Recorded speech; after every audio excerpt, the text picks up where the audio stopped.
प्रिय सुहृद बना, सबसे पहले मेरा आशीर्वाद स्वीकार करें। आदम की संतान को आदमी कहते हैं,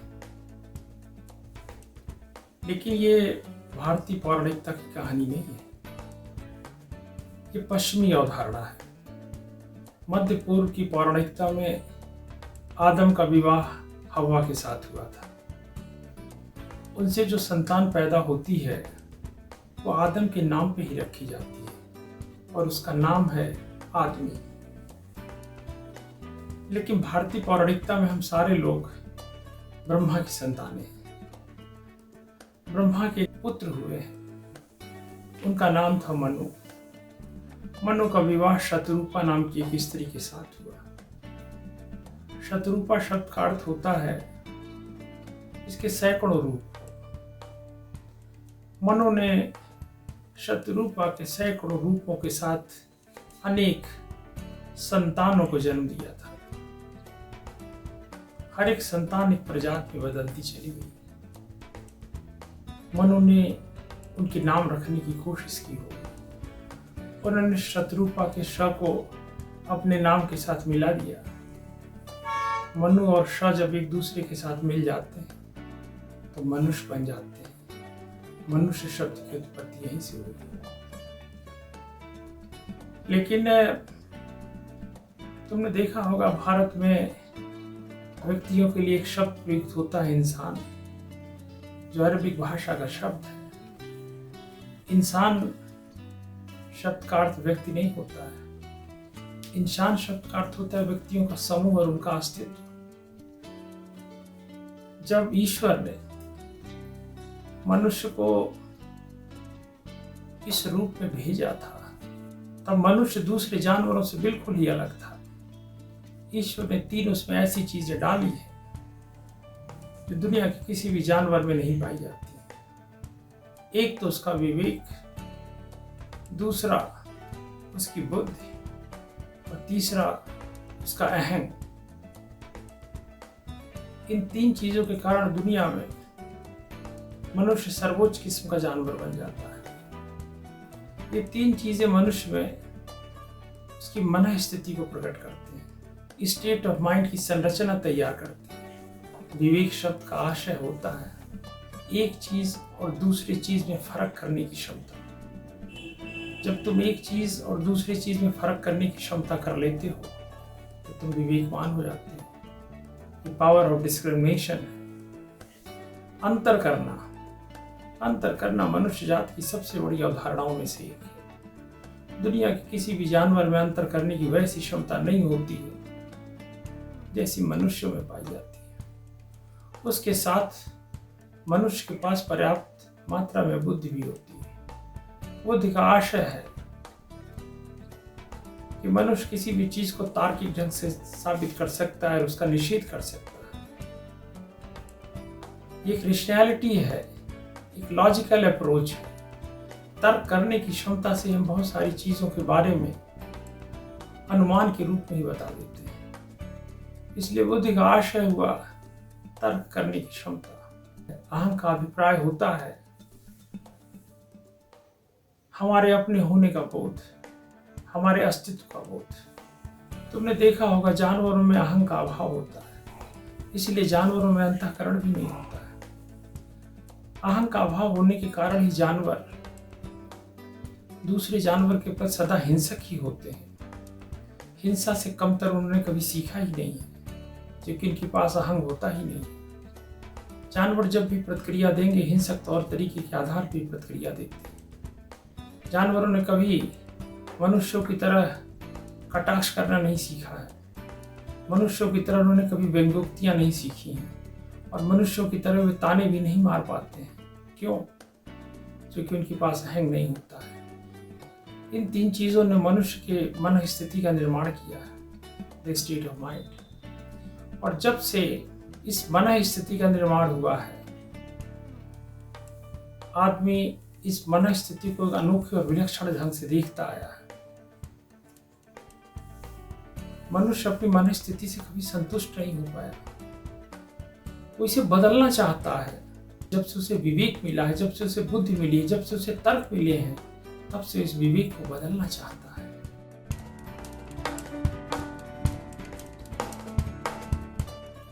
मनुष्य ने आरंभ में ही बहुत सारी खोजें करी है। वो अपने इस मन स्थिति के साथ खेलता रहता है, खेलना चाहता है, वो इसमें परिवर्तन लाना चाहता है, वो अपनी मनस्थिति को ऊपर ले जाना चाहता है, अपनी मनस्थिति को नीचे ले जाना चाहता है। और बिल्कुल मानव सभ्यता के इतिहास में बिल्कुल शुरुआत में ही जब मनुष्य अपनी मन स्थिति को ऊपर ले जाने की कोशिश कर रहा था, उसने अनजाने में आध्यात्मिकता का आविष्कार कर दिया। इसी तरह से मनुष्य जब अपनी मन स्थिति को नीचे ले जाना चाहता था, जब वो अधोमुखी होना चाहता था, उसने नशीले पदार्थों की खोज करी थी। यही वजह है मनुष्य जाति के इतिहास में आध्यात्मिकता और नशीले पदार्थ की खोज बिल्कुल आरंभ में हुई थी।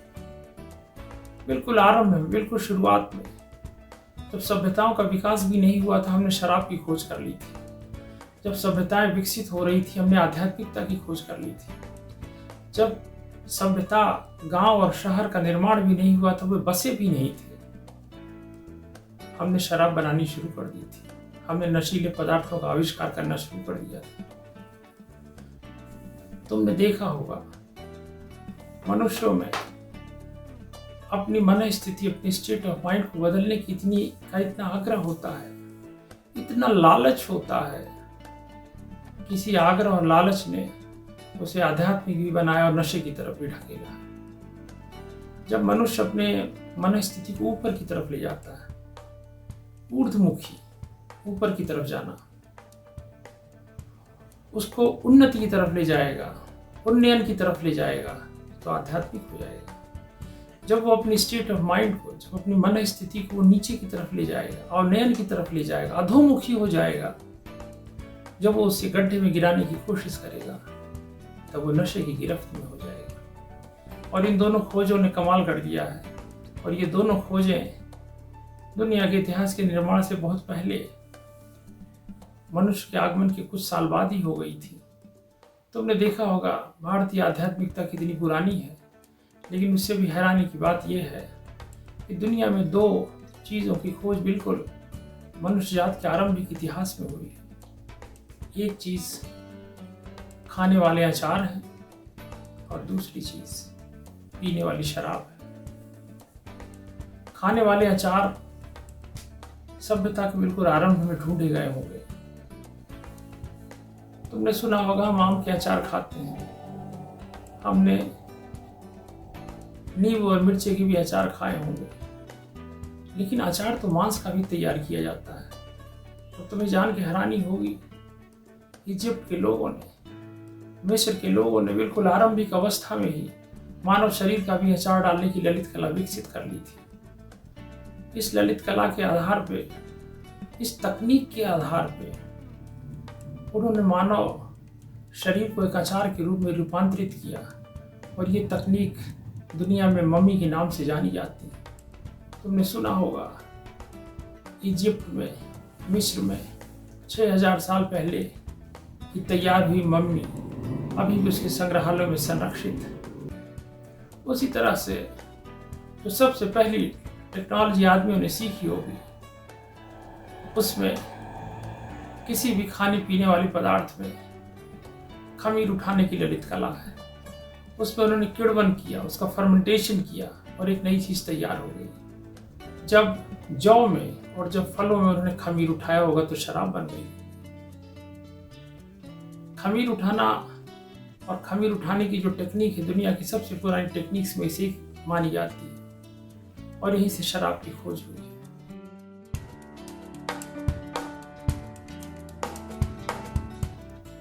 शराब और आध्यात्मिकता, शराब और धर्म एक दूसरे के सहगामी हैं, एक दूसरे के साथ चलते चले आ रहे हैं। दुनिया के सबसे प्राचीन धर्म ग्रंथों में शराब कभी कभी धर्म का भी हिस्सा हो जाया करती थी। तुमने सुना हो ईसाईयत में, क्रिश्चियनिटी में प्रभु ईसा मसीह ने एक चमत्कार दिखाया।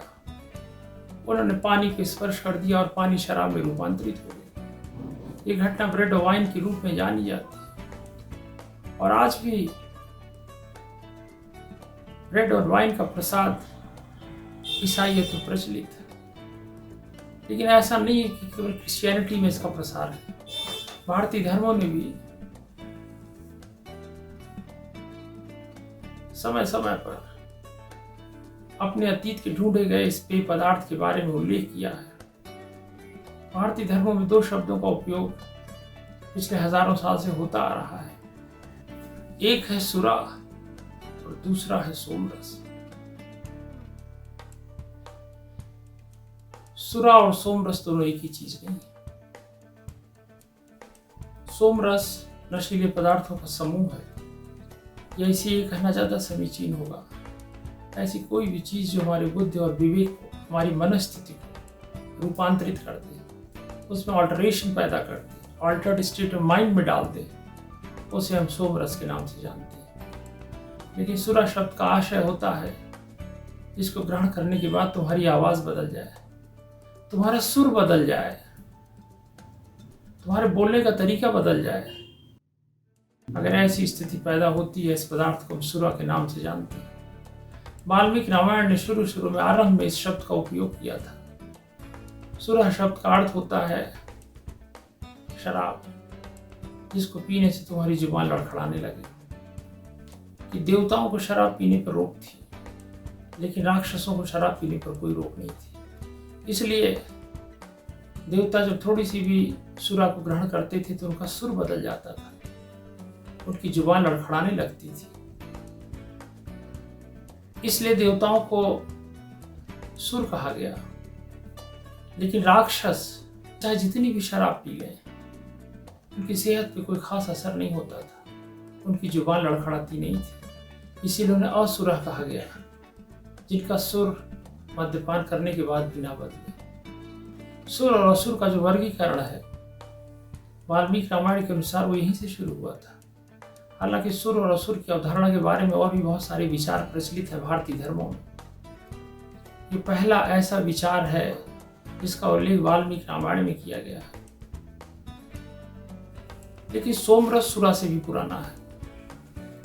सोमरस का उल्लेख हमारे वेदों में किया गया, ये वैदिक परंपरा का हिस्सा है। सोम शब्द का आशय होता है चंद्रमा, और चंद्रमा भारतीय धर्मों में मन का स्वामी माना गया है।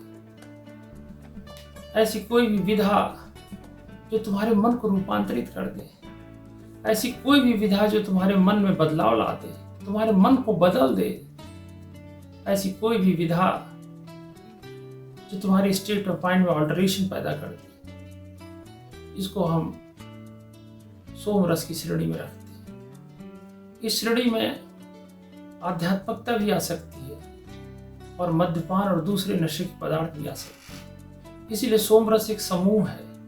सोमरस किसी विशेष पदार्थ का नाम नहीं है।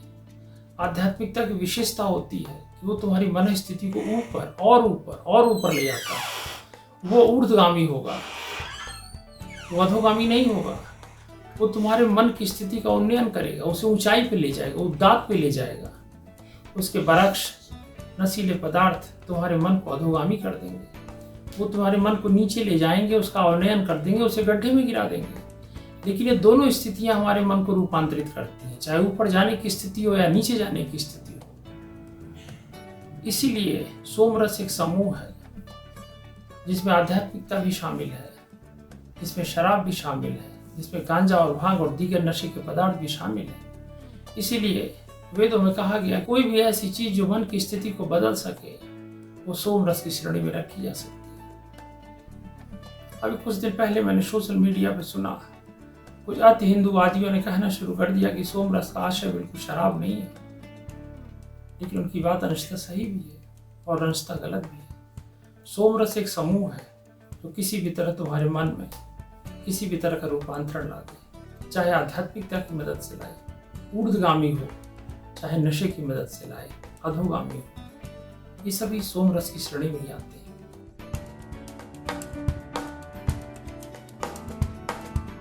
तुमसे प्रार्थना करूंगा, तुम्हारे आसपास अगर कोई मद्यपान कर रहा हो, उसे किसी संत के पास ले जाना। अगर संत सिद्धियों वाला होगा अगर उसमें क्षमताएं होंगी, अगर वो आध्यात्मिक अनुभवों से गुजरा होगा, तो अपनी सिद्धियों का उपयोग करके उस अभागे आदमी के नशे को छुड़ा सकता है, उसकी शराब को छुड़ा सकता है। इसलिए अगर तुम्हारे आसपास कोई नशे में डूबा हुआ व्यक्ति हो, अगर तुम्हारे आसपास कोई शराब पीता हुआ व्यक्ति हो, तो उसे किसी संत के पास ले जाना। संत अपनी सिद्धियों से उसे बदल सकता है। जब कोई गुरु तुम्हें आशीर्वाद देता है तो आशीर्वाद प्रतिफलित होता है। पूरी दुनिया में मद्यपान के बड़े गुण गाए, लेकिन मैं इस तरह के ग्लोरिफिकेशन का निषेध करता हूँ, मैं इस तरह के गुणगान का विरोध करता हूँ। इसलिए अंतर्राष्ट्रीय नशा निवारक दिवस पर मेरी तुमसे एक छोटी सी प्रार्थना है। शराब ने परिवारों को बर्बाद किया है, शराब ने लोगों की जिंदगियों को तबाह किया है। इसका गुणगान नहीं होना चाहिए, इसका निषेध होना चाहिए। तुमने मेरी बात कृपापूर्वक सुनी। साधुवाद। हरिओम।